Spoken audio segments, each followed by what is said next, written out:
tayo sa isang gawain na kung saan tatawagin natin hanap tala sa rintaan. Kailangan ko ng 5 volunteer na pupunta dito sa unahan upang hanapin ang mga salita nasa loob ng puzzle.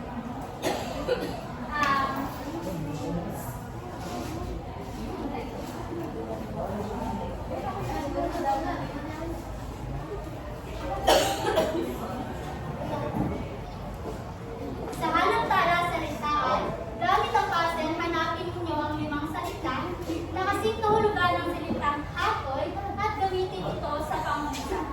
Tandaan mo kayo.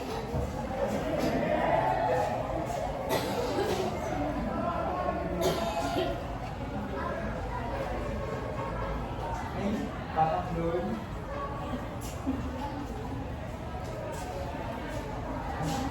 Maaari na kayo.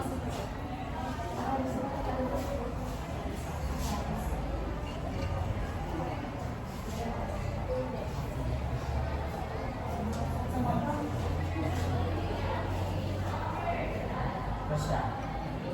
Maaaring isulat sa board ang mga nahanap ng salita. At gamitin ito sa pangungusap.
Maraming salamat. Sino ang nakahanap ng salitang parusa?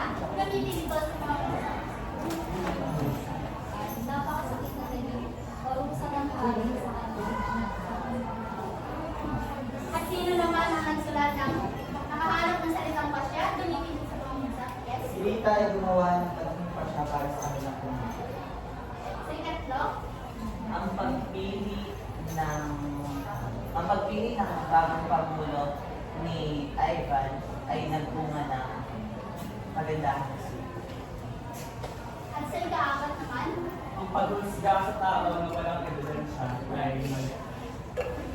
para sa ika-5. Ang resulta ng masama at mabuti. Ang masama at magandang resulta ay bunga ng lahat ng sanggunian. Maraming salamat.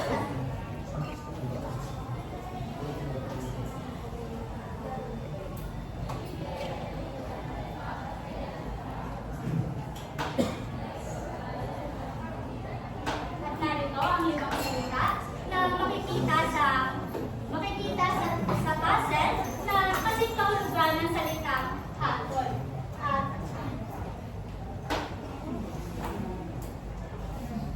para sa inyo, ano ang inyong nakikuha mula sa mga nagbuong salita? Yes? Miss Jessica? Ang nagibuha ko mula sa mga nabuo salita ay ito ay tungkol sa mga nagiging resulta ng ating mga pagpaplano. Maraming salamat. At sa ikalawang katanungan, sa inyong palagay, nakapagbibigay pa ba tayo ng maingat na pagpapasya o paghusga sa isang sitwasyon kung ibabaw ang emosyon na ating nadarama o tunayan? John Hart? Para sa akin, siguro na pagbigay naman tayo ng mainit na pagpasya. Halimbawa lamang ay kung yung emosyon natin is nasa tama, like kung mag-desisyon tayo ng isang plano o ng isang desisyon na alam natin na hindi okay yung ating emosyon. So, doon makakapagpasya tayo ng maayos o maingat. At sa pag-husga naman is kung nangingibabaw yung ating emosyon, siguro makakasakit tayo ng emosyon ng isang tao, ng isang individuo. Maraming salamat. Mahusay ang inyong ginawa ko. Mahusay ang inyong ginawa ko. At bago tayo magsimula, alamin muna natin ang ating layunin para sa hapong ito. At maaari bang pakibasa ng sabay-sabay? Sa araw na ito, ang mga mag-aaral ay inaasahang nakapaglalahad ng sariling pananaw ukol sa mahalagang kaisipan sa loob ng akda. Nakapagbabahagi ng sariling karanasan sa mga pangyayaring masasalamin sa akda.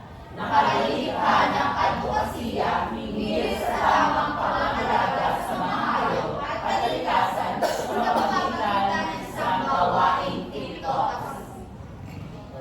Maraming salamat. Ito ang ating layunin na dapat matamo inaasahang matamo pagkatapos ng ating harap. At dadako naman tayo sa mga salitang makakasalamuhan natin sa ikapagulang ating panonood.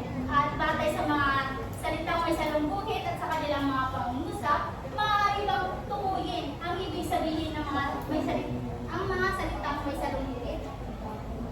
Yes? Yes siya? Sa akin, bakit po sa pangungusap, ang salita ko yung makasay, ang ibig sabihin ko ay ang mga batang nakahiga, ang mga Pilipino. Maraming salamat.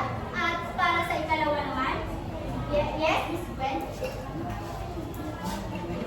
Ginalaw ng Pedro ang bukit na kanyang sinasama gamit ang alaga ng iba at maaman. Binungtan niya. Maraming salamat.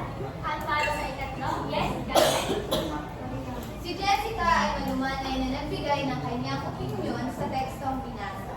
Malinakot. Maraming salamat. At natukoy nyo nga ang mga salitang may salungguhit, ang mga kahulugan ng mga salitang may salungguhit, batay sa kanilang pangungusap. At ang ibig sabihin nga ng lumupasay ay nakahiga, inarado ay magbukal, at ang malumanay ay mahinahon o dahan-dahan. Ang mga salita ito ang makakasalamuhan natin sa pabulang ating panonood. At bago tayo, upang formal natin simulan ng ating talakayan, ay itong katanungan na may kaugnayan sa pabulang ating papanoorin. At maaari bang pakibasa? Kailan ninyo masasabing angkop na ang inyong naging hatol batay sa inyong maingat na paghusga at kailan ninyo naman masasabing hindi naging angkop ang inyong hatol? Maraming salamat. Maaari bang kung siglang pakitaas ng inyong mga kamay kung masasabi niyong angkop na ang inyong naging hatol batay sa inyong maingat na paghusga. Maaaring pakitaas ng buong sigla ang dalawang mga kamay.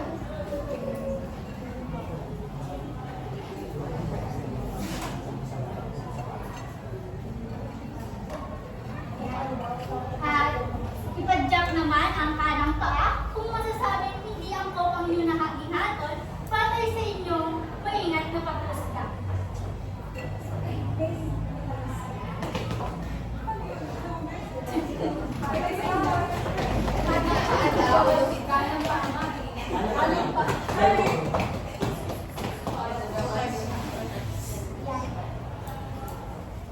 Ang katanungang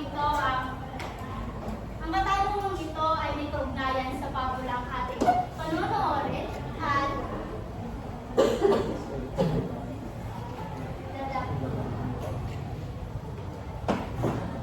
narito ang mga gabay na tanong upang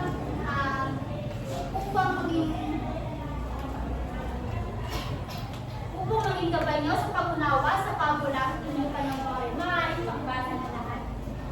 Sino-sino ang tauhan sa napanood na pabula? Ano ang damdamin na sasalamin sa mga tauhan batay sa dialogong napakinggan na may ugnay sa damdamin ng tao? Para sa iyo, tama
hatol ng kunego.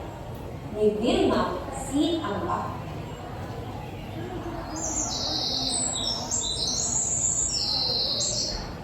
Noong unang panahon ng ang mga hayop ay nakakapagsalita pa, nag-uusap ang kunego, tigre, at baka.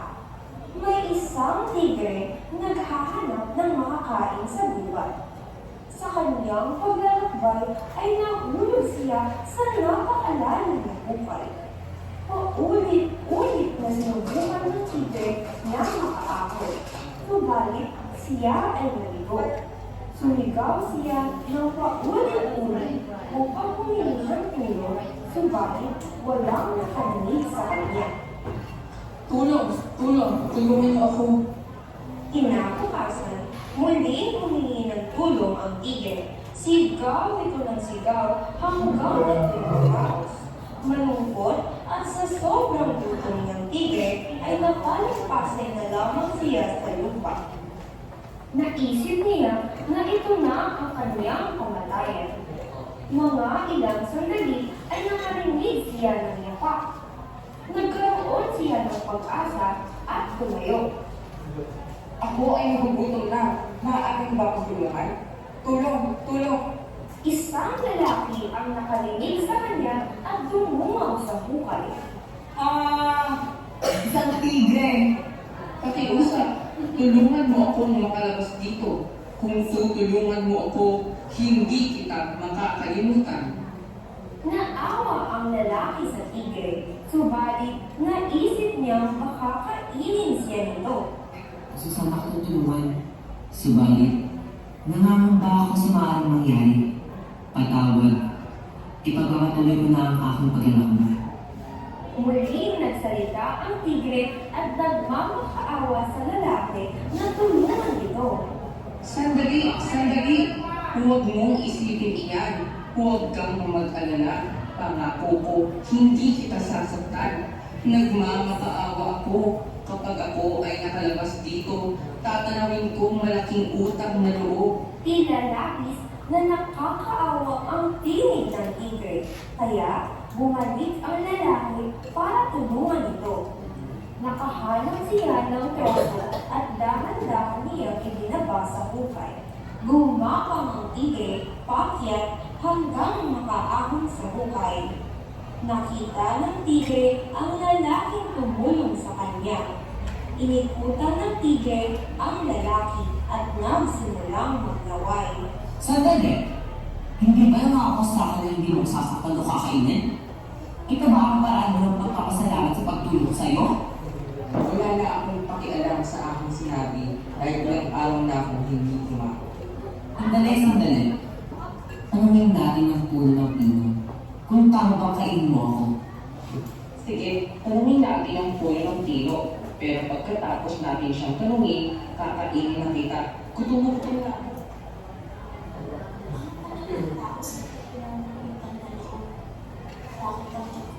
ng dahon at sanga upang makainit ang mga tahanan at gamitin ang luto ng inyong pagkain. Mga taon ang binibilang namin upang lumaki at kapag kami malaki na, inuputo ninyo kami. Ginagamit ninyo kami sa pagtatayo ng mga bahay at pagpapagawa ng inyong mga kasangkapan. At isa pa, paunin ang bukay ng bigas na iyan. Huwag ka nang magdalang isip. Kainin mo ang lalaki na iyan. O lalaki, anong masasabi mo doon? Hintay. Hintayin natin ang baka sa kanyang paghatol. Para sa akin, walang duda sa kung ano ang dapat gawin. Dapat mo siyang kainin. Wala kung kami ay busy lang. Nag-record at pinagsisigyan na natin ng mga tao. Kami mga baka ay nabubuhat na mabibigat silang dalangin. Inaalala namin ang bukod upang makapagdaling sila. Subalit, ang kapalit na binibigay nila ay ang pagkain. Pagawin ko yung pagkain at ang mga balat ay ginagawa kong anong bagay. Kaya huwag mong tanawin ako sa pagkaroon ng utang na loob. Kainin mo ng taong yan. Tingnan mo, lahat sila ay sumasang-ayon sa akin. Dahil ang ginagawa ng mga tao ay ang ikinasisira namin. Kaya bumanda ka na sa iyong kapatayan. Alam na ng lalaki na ito na ang kanyang katapusan dahil sumang-ayon ang puno ng pino at ang baka. Nang biglang dumating ang dumulo sa luksong kuneho. Tigre, sandali! Ano na naman? Pakiusap, hindi mo pa ako ito.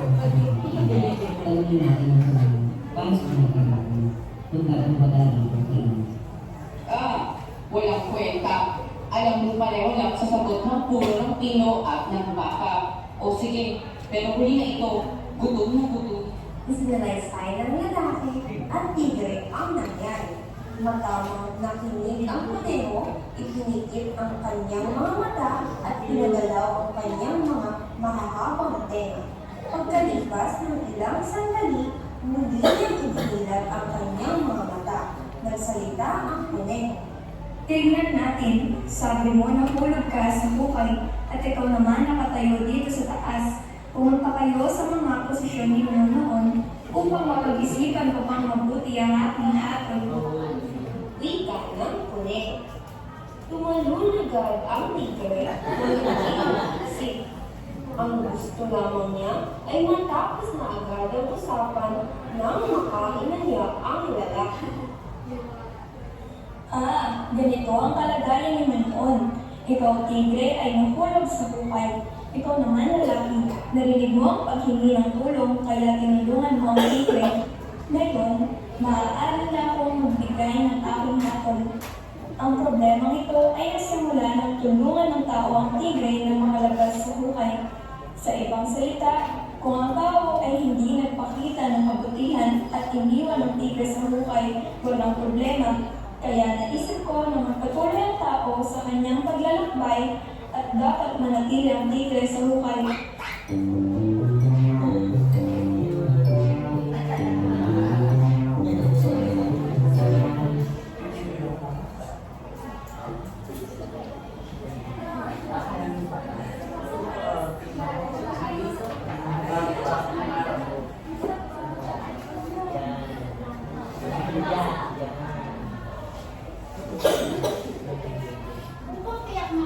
Upang matiyak kong naunawaan yung pabula, maaari namang nating sagutin ang mga gabay na tanong na inyong binasa kanina.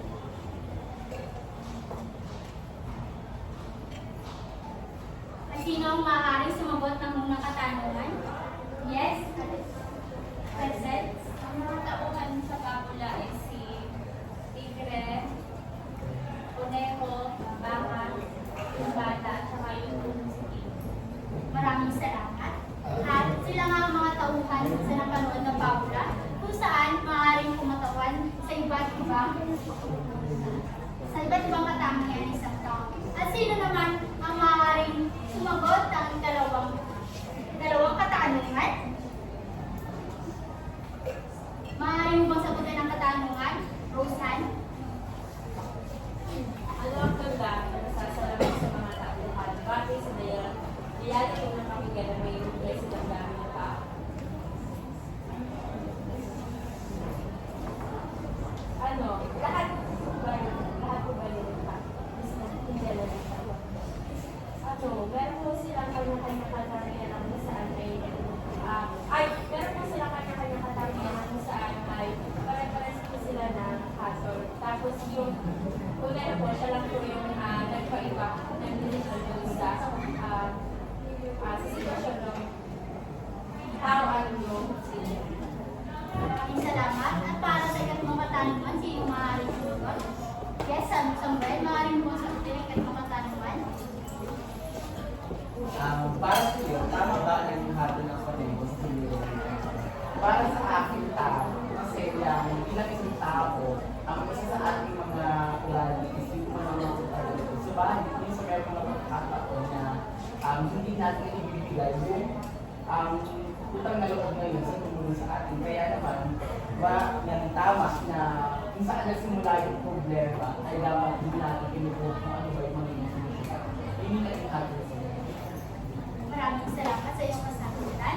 At para sa ikalimang katanungan, Stephen, maaari mo bang sagutin? Sa iyong palagay, kung ang mga nilalang sa kalikasan na magsasalita pa sa panahon ngayon, ano sa palagay mo ang magiging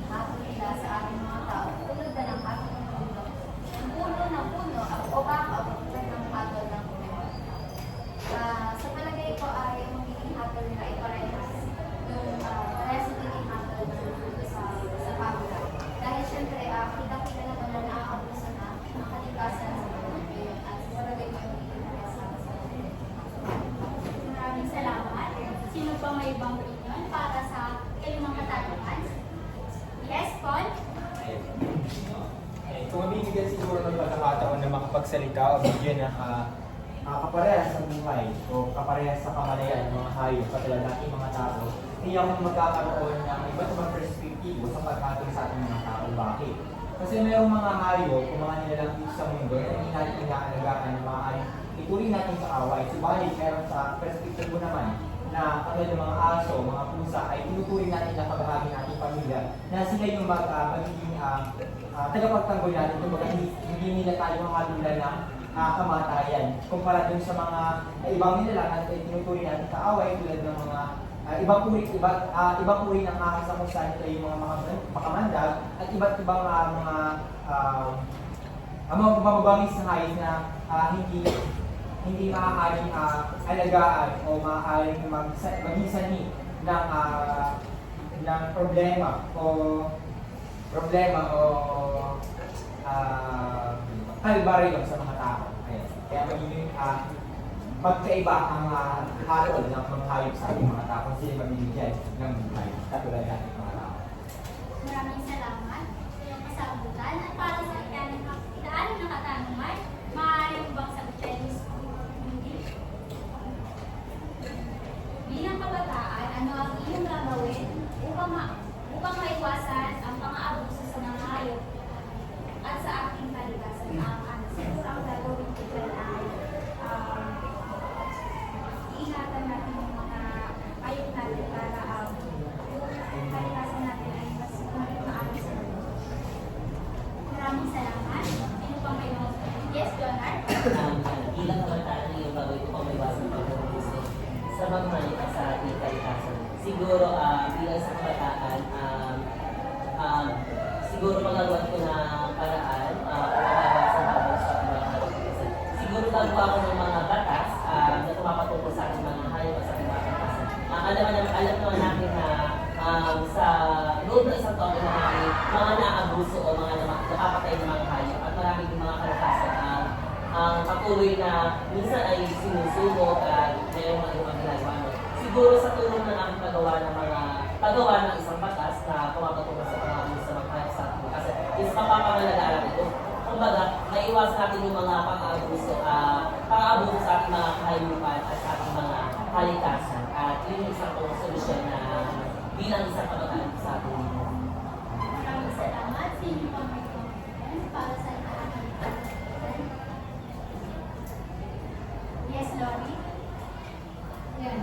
Siguro bilang isang kabataan, ang sabi ko magawa ko na upang maiwasan sa pang-aabuso sa kalikasan, yung binubuhat sa tao. Ito yung nilagay ko. Kaya hindi na lang kasi ako magagawa ko ng ibang bagay yung kaya. Siguro hindi ko na lang ang Maraming salamat sa iyong pinilig na sagutan.